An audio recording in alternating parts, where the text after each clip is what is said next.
Simina isa kiatu isa toboka ni kitafuta. Niko mwenyewe na kuletea mgeni. Ushafika Jerusalem.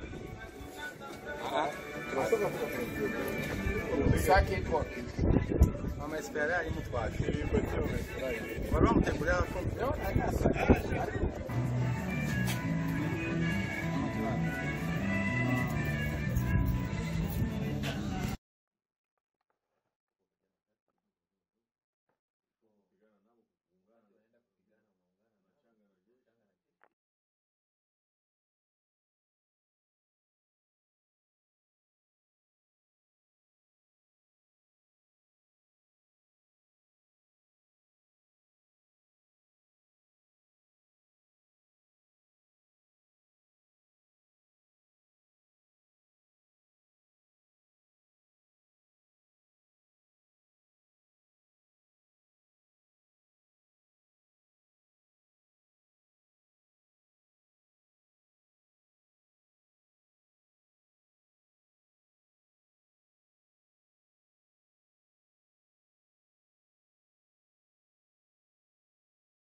Não, balkanisé, ce n'est pas le Rwanda. Il n'y a pas les drapeaux du Rwanda qui flottent ici. Il n'y a pas de militaires rwandais qui sont à la gare. Nous sommes en République démocratique du Congo. Ça, c'est la RDC. Minembo est dans la RDC. Tous ceux qui racontent des histoires mentent. Et quand on prend, lorsqu'il y a une conquête, lorsqu'on gagne, on récupère un endroit, le gouvernement place les drapeaux. Donc si c'était le Rwanda qui contrôlait Minembo, on allait mettre les drapeaux rwandais. Mais le drapeau qui flotte là, il est de la RDC.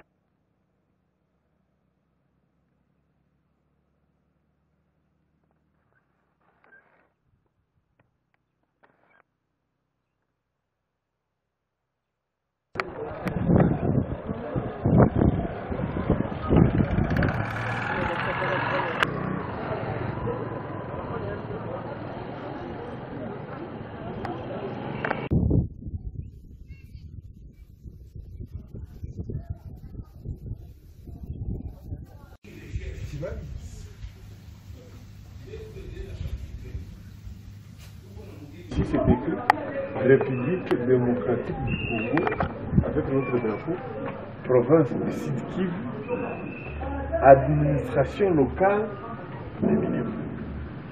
Ce qui se passe à Kinshasa, là on fait tuer les gens ici gratuitement. On n'a pas écrit commune rurale ici. C'est l'administration. Ça veut dire les chefs, les dirigeants doivent s'approcher de la population. Ici, c'est juste pour prendre les papiers administratifs pour le mariage, enregistrement des enfants, règlement des conflits, c'est ça. Approcher le gouverneur, il est représenté ici par l'administration locale. C'est tout ce que la population demande ici.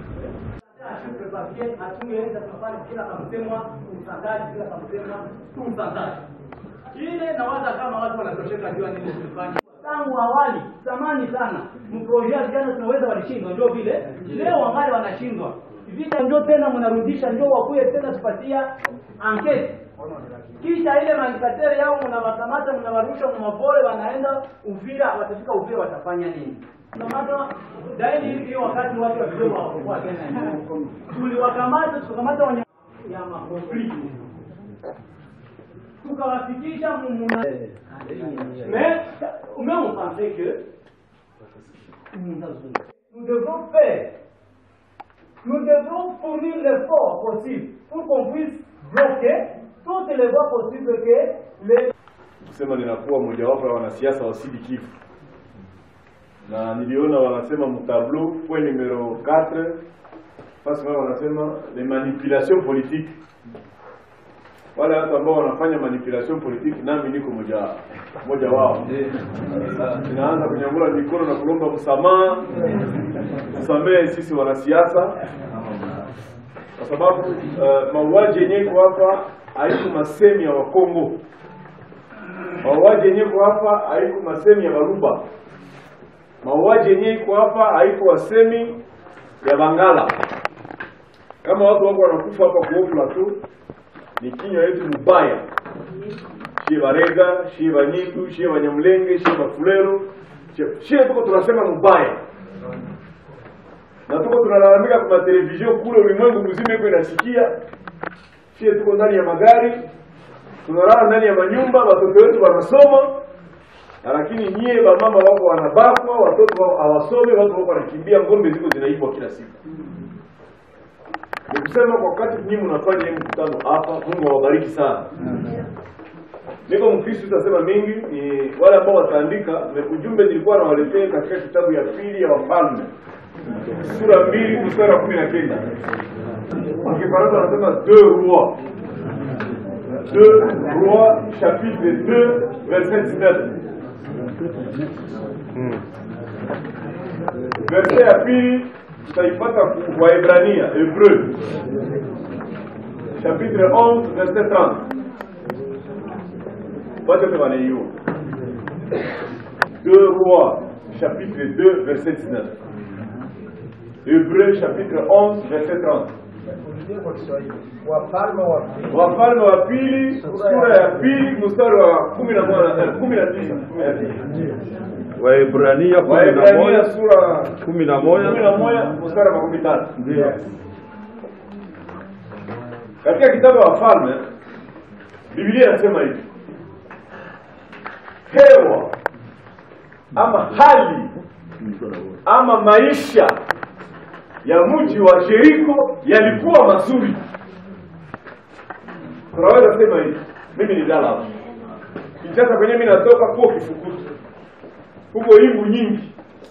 Huko uchafu mingi kwenye mimi natoka. Lakini Minembo kwenye nililala, sikuvala mask. Hewa iko nzuri. Hakuna mustiki.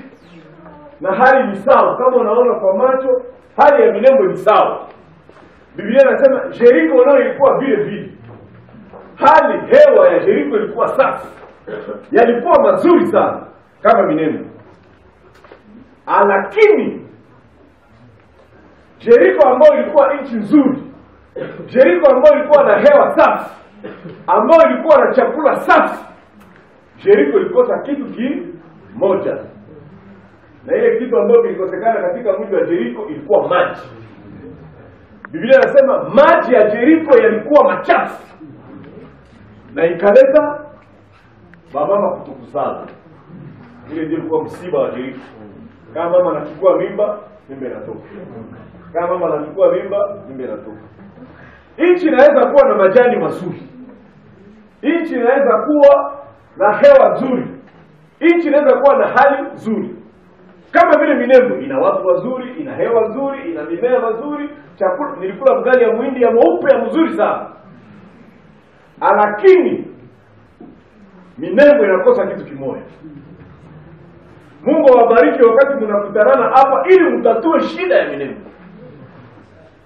Hata kama utaiona 10, muirudishe kushida kimoja na mkitatue ili hali ya Minembo irudie salama. Ili ngombe za Minembe zisiibwe. Ili wamama wa Minembe wasibaki. Tunaelewana? Katika kitabu wa Waebrania Biblia inasema kulikuwa kibambazi mkubwa. Yaani ilikuwa ukuta mkubwa. Mtu peke yake hakuna mwenye angeweza kuivunja. Biblia inasema hivi, kwa imani. Kwa imani kibambazi ya Jericho ilifanya nini? Kwa imani shida ya Minembo itatatuliwa. Kwa imani ya Wanyamulenge amani itaingia hapo. Kwa imani ya Wafulero amani itaingia hapo. Kwa imani ya Wabembe amani itaingia. Kwa sababu nyie wote mlizaliwa, mlikuta kila mtu yuko hapo. Haiko wewe Mfulero mwenyewe ulizaliwa 1970 1980 utakiambia nani Kara kama haiko Mkongomani. Wewe mwenyewe ulizaliwa hapa Msosatu utaambia Estrone dubu kama haiko Mkongomani. Kwa imani amani itakuja. Mrudishe hii kitu. Ni shia wa polisi tunasema mbaya. Shia wa polisi tupate fasi. Yuba kuchagule. Yuba kupatie posta ya ministre. Unatingiza huko. Msikomo unakubali tena. Nyinyi ndio mko mnakimbia, nyinyi ndio mko mnakufa. Maji ya Jericho yalikuwa mabaya. La cohabitation pacifique à Minembwe ile mauvaise. Cohabitation pacifique iko mbaya, hamuangaliane macho, hamtembeleane, hamuoane, hambadilishe pesa. Mnajenga ukuta kabambi katikati yenu. Mnatia mila ya Jericho entre Mabembe na Bafulero. Mnatia mila ya Jericho entre Banyamulenge na Mabembe na Bafulero. Itavunjika tu mpaka kwa imani. Mungu awabariki sana. Hakuna wazo mzuri na hakuna wazo mbaya. Tutasikiliza wazo ya kila mtu, tutauliza, utaenda huku na huku, utapigwa huku na huku, lakini wakati una upendo, umutima njia za wanadamu, Mungu anakuwa juu ya elimu na akili za wanadamu. Mungu kwa kutunza Minembwe ni lazima msamaha ndio ipite mbele. Na wakati tutaanza sema kama tusameane, masikio tutakuwa nasikia radi tu. Mwenye alibaka bibi yako, kama yuko anasema uko nasikia radi kwa masikio. Mwenye alikuiba ngombe, kama yuko anasema uko nasikia radi kwa masikio. Mungu mwenye aliumba watu, Mungu mwenye aliumba dunia, Mungu anasema hivi. Kitabu ya Proverbe. Proverbe hivi sana Kiswahili. Mizani. Tuangalie Mizali sura 11 mstari wa 4. Proverbe 11:4. Kwa Kifaransa wanasema hivi. Au jour de la colère, la richesse ne sert à rien, mais la justice délivre de la mort. Kama watu wako na hasira ndani ya mioyo yao, utajiri haina mafaa. Kama unakuwa na hasira ndani ya moyo wako, ngombe zako hazina mafaa, butiki yako haina mafaa, mamoto zako hazina mafaa, mashamba zako hazina mafaa. Kitu moja itaokoa watu na kifo ni sheria. Sheria tu ndio inaweza kuokoa watu. Mungu alisema seule la justice élève une nation. Inaweza tu kuinua watu ni sheria. Inafaa tunarudia shie bote msheria. Sheria ndio inaleta watu kwa uzima, sheria. Sheria ndio inaepusha watu na kifo. Bamwami tuko nao hapo. Hauwezi kuwa mwami kama huko mtu wa sheria. Hauwezi kata maneno kama huko unabagua. Mwami mzuri ni yule mwenye Mubembe atakimbilia. Mwami mzuri ni yule mwenye Mfulero atakimbilia. Mwami mzuri ni yule mwenye Mnyamulenge atakimbilia. Burugumestre hawezi kuwa burugumestre wa Nyamulenge. Haiko burugumestre tena. Burugumestre ni wa Babembe, burugumestre ni wa Mfulero, ni wa wajane na ni wa watoto. Nous venons d'assister à une tribune d'expression populaire où chaque population, chaque couche de la population s'exprime pour résoudre le problème de la cohabitation pacifique. Nous leur avons proposé de formuler des objectifs de continuation et des objectifs de changement. Nous leur avons demandé de ne pas trop se fier par l'extérieur.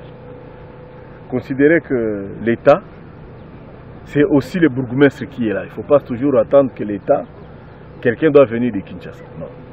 Nous leur avons proposé aussi comme solution, c'est l'autosécurisation. Que les Munyamulenge sécurisent le Mubembe, que les Mubembe sécurisent les Munyamulenge, que les Munyamulenge sécurisent les Mufulero, ainsi de suite. La loi sur la nationalité, nous leur avons expliqué la loi 04/022 du 12 novembre 2004, qui dit que tout celui qui veut être congolais peut devenir congolais, tout celui qui est né sur le sol congolais, même si tu es né dans un bateau congolais, bateau pavillon japonais, tu es congolais. Et l'article 10 de la Constitution revient sur cette question de la nationalité. Nous croyons qu'ils vont comprendre, parce qu'ici aussi, on a stipulé qu'un tola égale $400 et une vache vaut $400. Donc les gens commencent à voler les vaches pour aller les vendre, ça crée une instabilité économique, ça crée une perturbation. Je l'ai reprodigué 2 ou 3 versets. J'ai dit premier verset, Matthieu chapitre 6, c'est 14 à 15. Dieu dit, si vous attendez un pardon de Dieu, tu dois commencer par pardonner ton frère. Parce que si tu ne pardonnes pas ton voisin, tu ne pardonnes pas ton frère, n'espère pas recevoir le pardon de Dieu. Nous avons parlé au niveau de Proverbes chapitre 11, 4, verset 4 et verset 19. Au verset 4, la Bible dit, malgré la colère, malgré tout ce qui... Là où il y a la colère, il n'y a pas la richesse. Mais seule la justice peut épargner quelqu'un de la mort. Nous avons recommandé aux gens la justice. Espérer sur la justice, car seule la justice élève une nation. Il ne faut pas avoir justice de deux vitesses. Lorsqu'il y a un Mouniamoulengue commet un forfait, il est protégé par l'autorité. Non. Lorsqu'il y a un Moubembe commet un forfait, non, non. La justice doit être équitable pour tout le monde. Les autorités doivent être justes et équitables.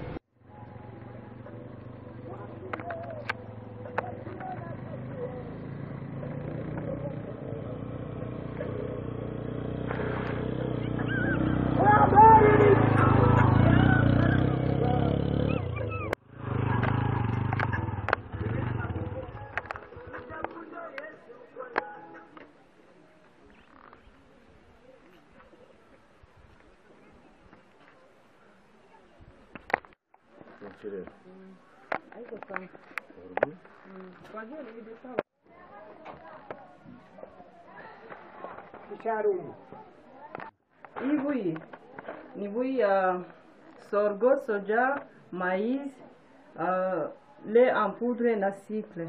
Napatia watoto wanagonjwa bwaki na wazee kwa juu ya kukosa maziwa.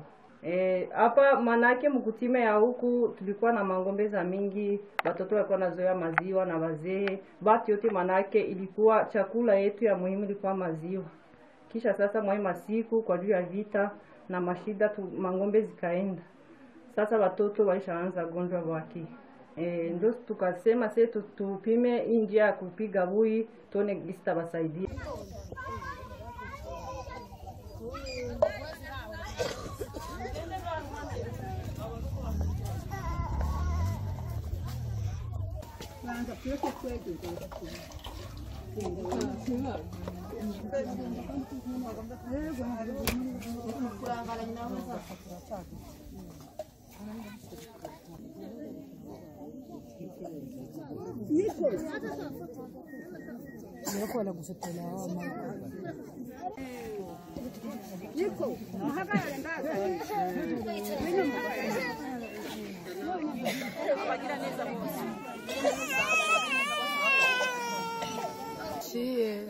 Tunakunywa boyo kwa juma, ngombe zilimalizika, tulipiganiwa na vita mingi sana hapa huku kwetu kwa milima mirefu.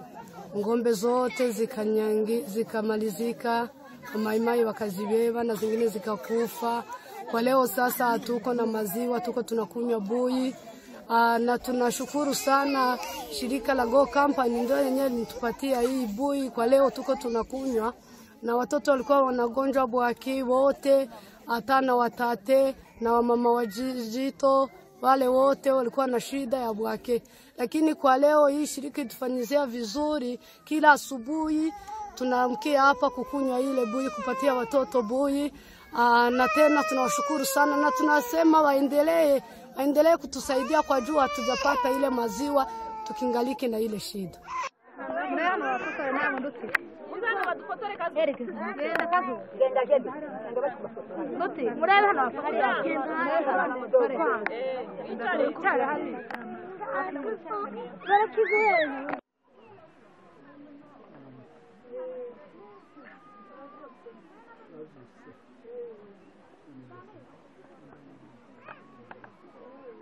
C'est Ruvuzango Marubibi 5AD, président de la société civile noyau de Minembwe.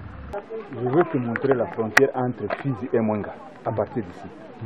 Ici c'est chez moi, nous sommes à Runundu, Kabakire. Alors, en dessous de cette montagne ici, vous voyez le marais, vous voyez la rivière là, Minembwe. C'est la frontière entre Minembwe et donc Ilundu c'est déjà à Mwenga, Itombwe. Alors, la commune ne traverse jamais cette rivière.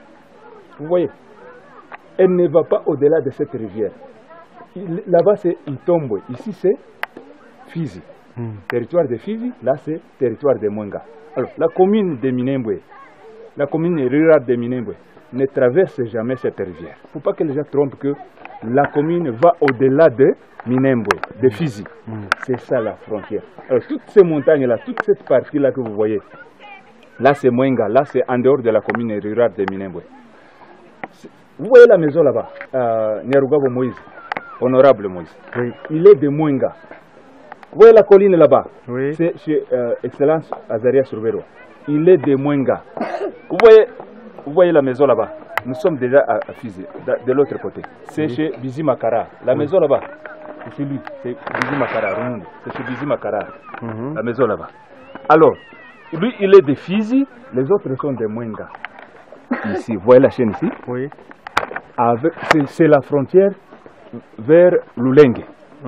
Lulenge est occupé par les miliciens Maïma seulement. Oui. Il n'y a ni FRDC, ni PNC, ni quoi que ce soit. C'est une terre conquise par les éléments miliciens Maïma. Seulement, c'est eux qui occupent toute l'étendue. Et c'est vaste. Alors, là-bas, un Munyamulenge ne peut pas aller au-delà de cette colline. Les autres communautés peuvent vaquer librement et aller au-delà. Mais un Munyamulenge ne peut pas arriver au-delà de cette chaîne-là, cette chaîne de montagnes-là. Un Munyamulenge ne peut pas aller au-delà. Ils sont obligés d'être confinés ici, dans le centre de Madego. Alors qu'ils étaient de l'autre côté. Tous ces gens que vous voyez ici qui sont venus prendre la bouillie le matin, ce sont des déplacés qui sont venus de cette chaîne-là. Leurs villages sont abandonnés. Mais les FARDC sont là-bas. Là-bas, là où nous voyons. Mais ils ne sont pas au-delà de cette montagne. Ils sont dans les villages abandonnés par la population. Nous, notre demande de chaque jour, c'est que nous sollicitons auprès des FARDC, la brigade ici, que les déplacés puissent rentrer dans leur village. Ni majamaa au ni watu? Majamaa.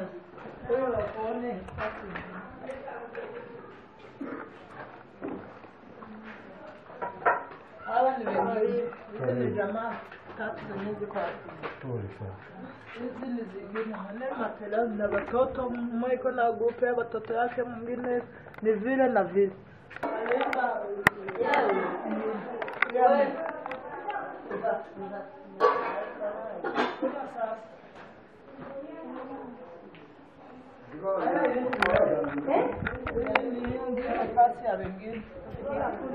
Watu kwa mingi.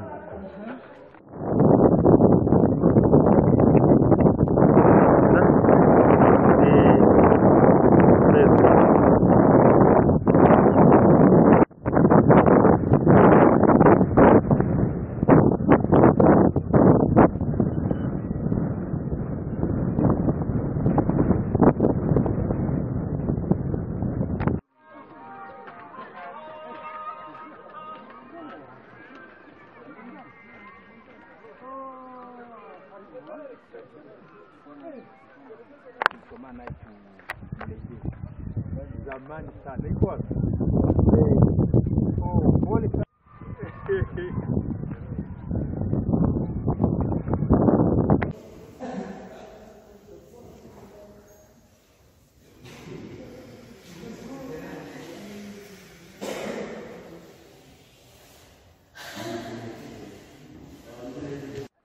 Leo baunduka kwa na telefoni iko kanaenda sababu kwa aeroport Nairobi.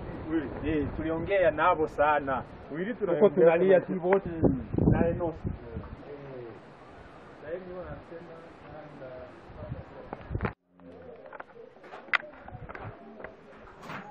Mosi ni wa familia wewe ripoti.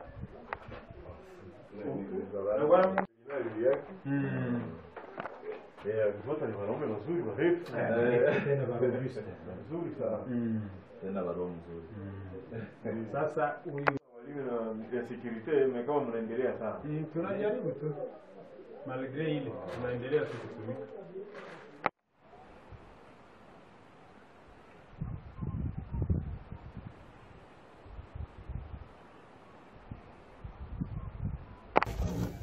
Turachari mu bintu ko nabonye mu metero yazamutse. Yano. Sema kama niko Mbabazi Manywa Rafael. Mimi ni wa jamaa ya Manywa. Tunazaliwa pamoja na Excellence Ministre Azarias ambaye aliwahi kuwa vice president wa nchi.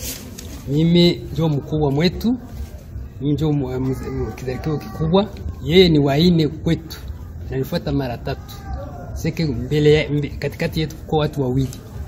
Yeye amesoma, amezaliwa hapa mu 1964 hapa Minembwe, haiko mbali, na alisomea Minembwe na akaongeza masomo yake Kalemi, akaenda Lubumbashi, akawa magistrat, akawa avocat pale, aliendelea hadi akawa vice president wa nchi.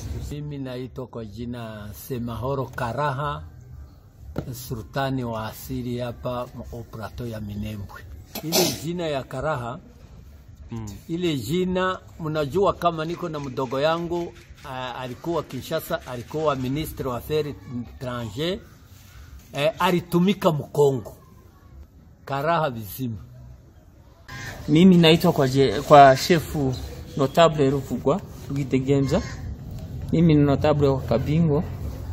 Kuhusu ile maneno unauliza, nasikia washamuka wanasimulia mzuri kuhusu historia ya Wanyamulenge. Mimi niko chefu, niko wa saba. Depuis 1945 baba yangu alitawala. Baba katawala, ni baba yangu na baba ndafikia kwangu. Jina mimi ni Muhire Mudagiri Meshake, ni sultani mkubwa ndani ya sekteri ya Itombwe, anayepatikana Paturambo, na nikiwa ndani ya teritwari ya Mwenga. Kwa majina naitwa Mitabo Bikino Leonard, niko notable Pailundu. Ni mshangao watu kwenda wanajiuliza seme Munyamulenge ni mtu gani? Sisi ni wa Afrika kama wa Afrika wengine, weusi wa Afrika. Unajua kama Afrika ilikonetre migration et peuplement de l'Afrique.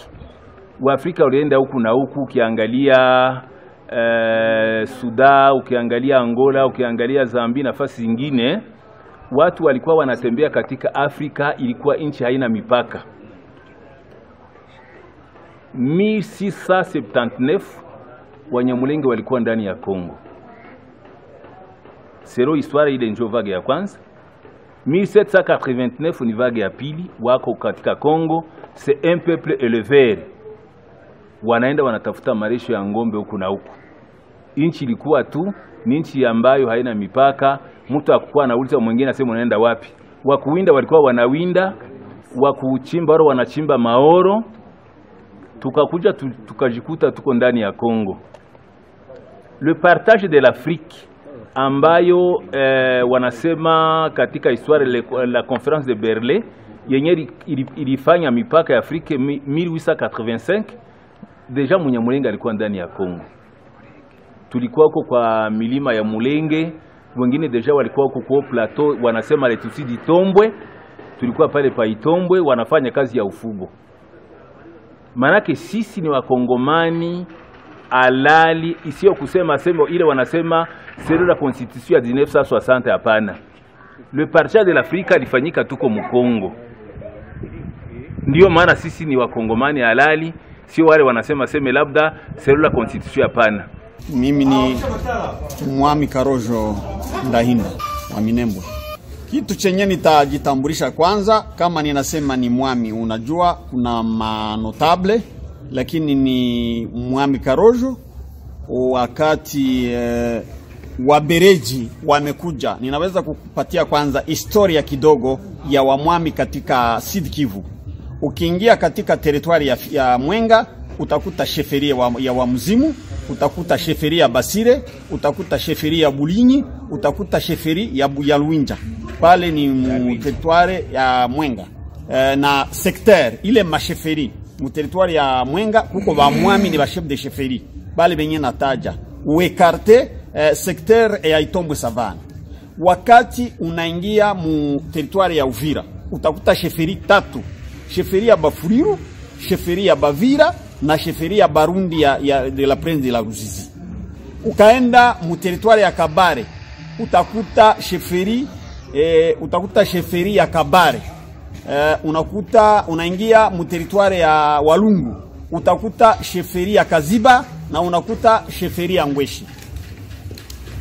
Katika territoire ya Fizi, wazungu wakati walikuja walikuwa wanaangalia yule ambaye wanaita mwami, wanampatia kitambulisho. Hawa ambao unasikia ni wa chef de village ni wale ambao wana vibarua vidogo vya wa chef de collectivité, au mimi kama nimekuambia, wakati mzungu ambaye anaitwa administrateur Van Carter anakuja kufanya mpaka wa territoire ya Fizi na Mwenga, alikuwa na baba yangu Karojo Vedaste. Ilikuwa mwaka ya 53 wakati wanafanya ile mpaka, wanaandika Shene de Nakabunga anaandika barua kama nilikuwa na mwami Vedaste Karojo na mwami Kitongo, huyu anasikia chef de gumade basi Munyaka Side. Hile barua ambayo alimupea ilikuwa approuvé na gouverneur Berger mwenyewe anaita Monsieur Cho, anampatia na karte ya nchi, anasema Kitongo iko kwake na Karojo iko kwake. Ile wakati ile barua ya administrateur jina lake ni Van Carter, gouverneur ni Monsieur Cho. Ile barua ya Monsieur Cho ni ya 48. Ndiyo maana wakati muzazi yangu mimi ninakuongelesha kama mwami wa asili, hapana chef de village, mwami wa asili.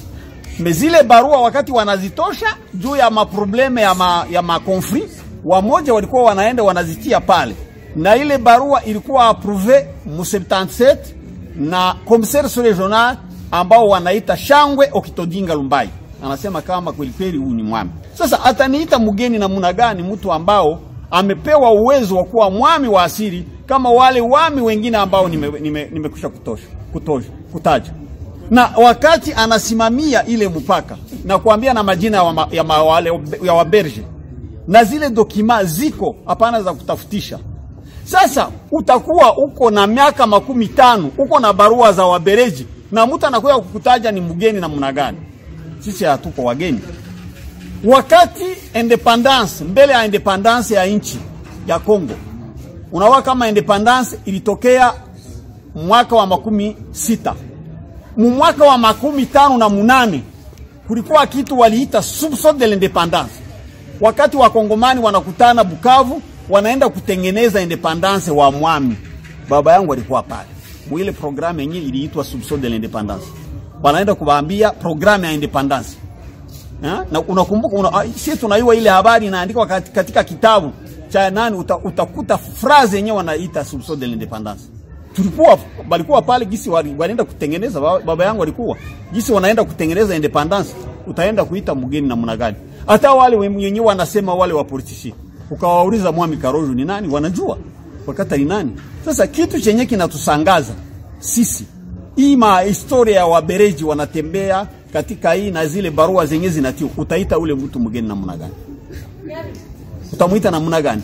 Maana yake sisi tuko na droit ya tuko wa mwami ya asili, tuko na budongo sawa ile bale bengine biko bengine litaja baluinja na bengine. Sasa nani mwenye anaweza kunyanganya? Wakati tunasema les chefferies de Barundi, les chefferies de Bafuriru, les chefferies de quoi? Et pourquoi pas les chefferies de Banyamulenge? Bataipiganisha na namna gani? Sisi hatukatale kuishi na watu wengine. Ninaambia watoto wetu ambao wako katika, angalia hapa hii mwingine, Banyamulenge wanajenga, Wafureru wanajenga, na ni sisi ambao tunawapatia hii bulongo ya kujenga. Mimi ambayo niko na kuzungumzia, tunawapatia viwanja hapa. Tunapenda kuendelesha hii mwingine, tuko tunapatia. Sulisha fika mwi mwingine, utakuta Mfuriru hapa, utakuta Mushi hapa, utakuta Mubembe na Walega wako katika hii mwingine wanajenga hapa. Mwami Karenga aliniuliza mimi wakati tulikuwa naye Bukavu, wakati yuko minister wa infrastructure, tulikuwa naye. Sasa wakati tunajenga pamoja ni kuonyesha kama sisi wakongomani wote waishi pamoja. Tuko na programe Minembwe ijengwe kama mwingine yote ya Kongo. Chenye sisi tunasema watoto wetu na wandugu zetu wote tuishi pamoja katika amani na wajue kama nchi ya Kongo ni yetu sisi sote. Kwa jina ni Luvivi Forana. ni president wa sindika ya waelever ya wafugai kwa milima mirefu hii ya Minembwe. Kwa ulizo ambayo unauliza gisi tunachunga ngombe na gisi tunazifuga. Tulikuwa tunachunga na tulikuwa tunafuga. Leo tuchunge pia tufuge kwa sababu mifugo imeisha, mifugo imeangamia, mifugo imepata shida kaza wa kaza, ikapolewa na ikanyanganyiwa. Njoo shida ambayo tumepata. Lakini zamani ngombe tulikuwa tunazifuga kuanzia Rurambo, ukiendelea ukiingia Bijombo, ukivuka Kamombo kuingia Itombwe na uingia Minembwe Centre. Wanyamulenge asili yao ilikuwa ni ufugo wa ngombe. Na zile ngombe zilikuwa ni maelfu na maelfu. Hapo sasa ngombe tulikuwa tunaanza zichungia, transmase tulikuwa tunaifanya ni Lulenge. Transmase ni kwenda kumachungio wakati ya kipwa. Njoo tulikuwa tunaingia msektere ya Itombwe, Ofodi Itombwe, na tunaingia msektere ya Lulenge pia ya Nganja. Njoo tulikuwa tunachungia ngombe. Hizi masiku kwa sababu ngombe zilikuwa zishakuwa mingi, kuna baadhi ya watu ambao walikuwa wanabeba ngombe mu territoire ya Kabambale wakati ya kipwa sababu ya transmase. Tukakuwa kutana na shida ya vita, na vita hivyo vikaangamiza ngombe, karibu ngombe wote kuisha.